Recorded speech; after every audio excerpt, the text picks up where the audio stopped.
we achieve more than we ever have before during this time, John? The answer is absolutely yes. And right now, I have clients all over the world who are actually doing better than ever before. Now, listen, there are some industries and some people that are affected and they're not doing well. Let's agree on that. And that's very, very challenging. But there are other people that, despite things not being as great, are doing awesome. So let me give you like an example instead of some obscure dialogue around it. We have a client, Linda, who is a Pilates instructor. She has a Pilates studio for 25 years. And Linda is probably 55, 60 years old. And obviously, when this pandemic began, she's like, oh my God, what am I going to do? Well, within days of having to close down her studio, she shifted her entire model for the time being to going virtual online, working one-on-one with clients, group classes. She actually also created some coronavirus pandemic masks that she sold over 1,000 of them in the first 30 days.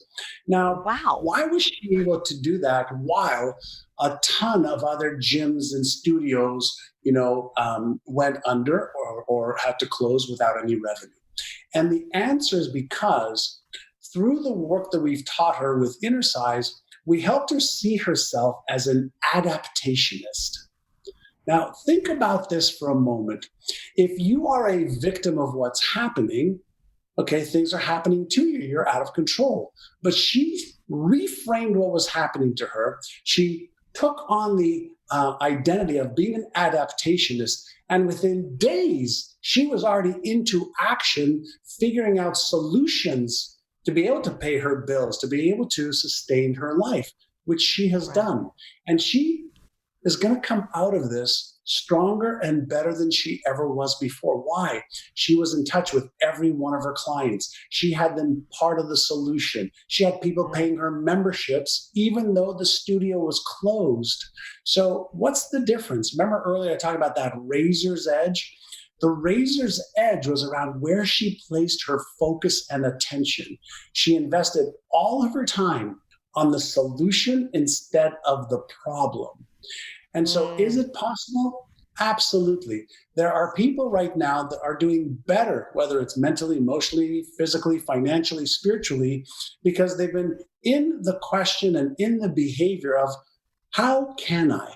What has to happen in order for me to fill in the blank, achieve this or achieve that? Yes. And this is where our greatest power lies. Right? The innovations that are happening right now, the opportunities that are happening right now are unbelievable. In the next year, 2 years, 3 years, we're going to see a burst of innovation that happened because of this. And so the question is, where will you be? Right? Where will you be? Do you want to be a part of that? Yes. Yes, we want to be a part of that. And I've thought about this. I want to be a part of that. I've heard stories about Hewlett-Packard and so forth being created in the last Great Depression. And yes, there are so many things that we can do. Now, especially if you have someone in your household who's not on the same page and who's yelling at the TV or has the conspiracy and all of that in their minds, this is the empowering conversation.